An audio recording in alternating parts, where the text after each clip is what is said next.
Men jeg tror, inden vi går i gang med maskinen, skal vi lige høre lidt om, hvad princippet i en støbning egentlig er. Ja.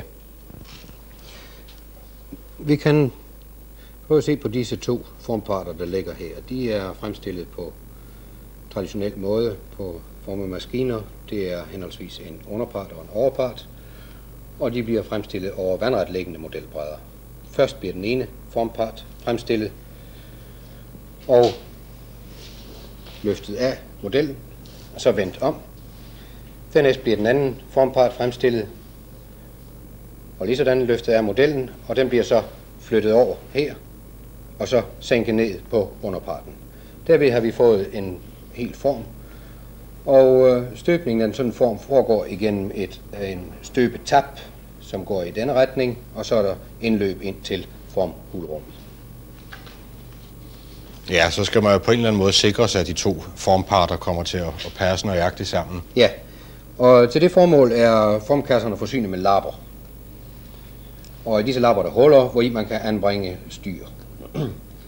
Og sådanne styr findes også på modelbrædderne, og derved sikrer man sig, at de to parter kommer til at passe sammen. Dog kan der godt blive en lille smule forskydning, fordi sådan en styr skal have et vist spilrum i hullerne. Ja, det vil så vise sig som en kant på det færdige stykke. Ja, det viser sig ved at godset, det kan være forskudt for hinanden, altså de to parter kan være forskudt. Se, i princippet er støbningen foregået på den måde i årtusinder vel nok. Ja. Men det kan naturligvis automatiseres og mekaniseres, og det er jo også gjort på mange måder. Ja. Men den maskine, de nu har udviklet, bygger jo i virkeligheden på et helt andet princip. Ja, det gør den. Det, der jo er karakteristisk ved dette princip her, ved det gamle princip, er, at modellen ligger vandret. Og så skal man løfte formen af, eller løfte modellen op af formen, og det sker altså lodret. Og det er naturligt, at man har valgt de lodrette bevægelser, fordi det er dem, der er lettest at foretage, når man skal gøre det manuelt. Når man derimod skal mekanisere, er det jo i og for sig ingen grund til at holde sig til de lodrette bevægelser. Fordi man ved mekanisering jo netop ønsker, at der ikke skal være nogen mand. Altså der er ingen manuelle hensyn at tage. Og det er i virkeligheden jo det, der er, hvad skal man sige, et af grundsynspunkterne i forbindelse med den nye metode. At man lige så godt kan arbejde med lodrette skilleflader. Og derved bliver det muligt at foretage både adskillelse fra model og sammenstilling af formparterne i den samme vandrette bevægelse. Hvordan foregår det så i princippet, denne fremstilling af formen? Ja, i stedet for, som vi ved den gamle metode har to vandret liggende modelbrædder, så arbejder vi her med to lodrette modelbrædder.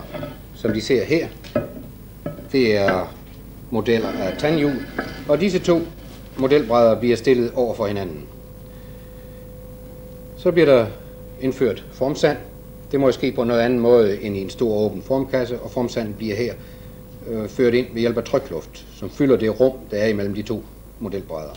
Derefter foregår der en bevægelse i den retning, hvorved de to modelbrædder presses imod hinanden, og formen komprimeres. Derefter bliver det andet modelbræt trukket i den retning, samtidig med, at man vibrerer modellen.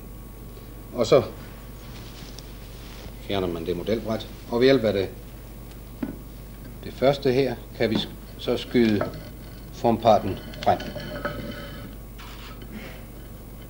Stoppe her, og så trække modelbrættet fri af formparten, også under vibration, og så får vi modelbrættet tilbage. Ja, og så har vi en bolle, en sandkage, som den, der står her med formindtryk på begge sider. Ja, og jeg bliver nødt til at... Ja, jeg vil gerne sige, at hensyn til deres eget rygte, at den er kommet lidt til skade, da vi transporterede den herover, så aftrykket er ikke så fint, som det er ikke så skal godt. være. Det er ikke så godt. Men man kan jo ikke støbe med den her. Nej, det kan man ikke, og derfor må man have fremstillet nogle flere. Og det gør man jo altså ved, at det modelbræt her kommer ind på plads igen, og man gentager så processen. Og så kan man skyde nye formparter frem til samling med de foregående, sådan at der dannes en streng. Ja, og så kommer hulrummet altså her. Så kommer hulrummet der imellem, og så kan vi støbe hullet, støbe tappen. Og strengen fortsætter så ved den samme bevægelse. Et stykke, hvor godset bliver afkølet, og når det er sket, så falder en bolle ud. Det falder ud over en rist, hvor sandet så bliver rystet igennem, og godset er færdigt. Hvad er nu fordelen ved den metode frem for den anden? Ja, for det første så har vi ikke der nogen styr, fordi det ene modelbræt, det slipper først formparten, når den er samlet med den forrige formpart. Så der er ingen grund til at anvende nogen styr, og vi får derved en meget nøjagtig føring. For det andet, det vil altså sige, at de to parter kan passe ganske nøjagtigt sammen, så der ikke bliver nogen skævheder. Ja. Og så har vi jo kun én bevægelse her. En retlignende bevægelse, og den klarer både fremstilling af formen og samling af formparterne, og den klarer transporten igennem støbezoner, kølezoner og udslagning. Og den kan jo gennemføres med meget stor hastighed og er meget let at automatisere. Ja, jeg tror, vi skal bede om at få maskinen sat i gang. Jo. Direktør Jørgensen, det er deres virksomhed, der producerer maskinen, så jeg vil gerne bede dem om at fortælle os, hvordan maskinen fungerer. Ja. Altså, vi lukker formbrættet ned, og formbrættet går tilbage. Og sandet blæses ned. Formbrættet går op. Bollen skydes frem. Møder rækken af boller, og rækken af boller skydes baglæns. Der vibreres, løsnes fra sandet, brættet går ned, lukker, og nu kommer sandskuddet om et øjeblik. Sandet er i, brættet oppe. Skal vi standse maskinen et øjeblik? Ja. Hvor hurtigt kan den arbejde? For nu hvor jeg måske lige indskyde, at den maskine her er jo, skal vi sige, en udstillingsmodel. I der højeste grad, ja. Maskinen vil normalt arbejde med 1 bolle per 15 sekunder. Det vil sige, at man kan fremstille en form hver 15 sekund. Og formen på en fuldstørrelse maskine vil være dobbelt så bred og dobbelt så høj som den, man ser her. Og det vil sige, at man kan tænke sig for eksempel, at man ville støbe støbejernsgryder. Så var der plads til 4 gryder i hver form, og man kunne således lave 16 støbejernsgryder per minut, eller 960 støbejernsgryder i timen. Den kapacitet er meget stor, og sammenligner man den med, hvad en konventionel støbeanlæg vil kunne producere, vil den samme produktion kræve 5 dobbelte støbemaskiner, og naturligvis et meget stort mandskab. Skal vi lade maskinen køre med fuld hastighed nu? Ja.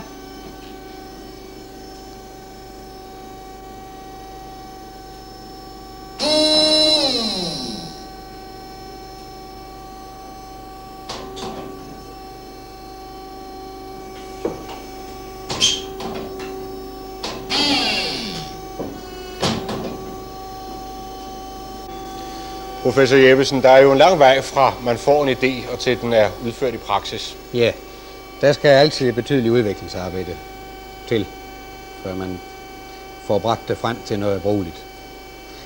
Det udviklingsarbejde bliver foretaget på Instituttet for Produktudvikling på Danmarks Tekniske Højskole, som netop har til formål at arbejde med udvikling af nye ting. Vi begyndte i 1957 med en laboratorieskala maskine, som blev bygget for at afprøve modellen og afprøve princippet. Og det viste sig, at den maskine gav så lovende resultater. Der var grund til at gå i gang med at bygge en maskine i industriel skala. Det var en temmelig stor opgave for os. Udviklingsarbejdet foregik på instituttet, og maskinen blev bygget på afdelingen for mekanisk teknologi.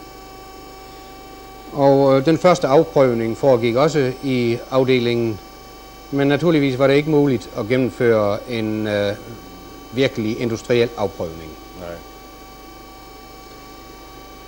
Men der skal man jo have et helt støberi til. Ja, der skulle man have et helt støberi. Vi kunne jo ikke støbe alt det, der havde smeltet, alt det, der skulle hældes i formene i laboratoriet. Og vi kunne heller ikke producere tilstrækkeligt med formsand til det.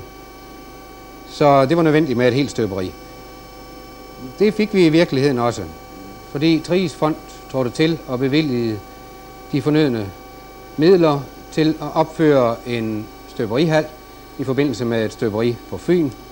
Og hallen blev forsynet med sandtilberedning, og smelteovnen forfandtes i dette støberi.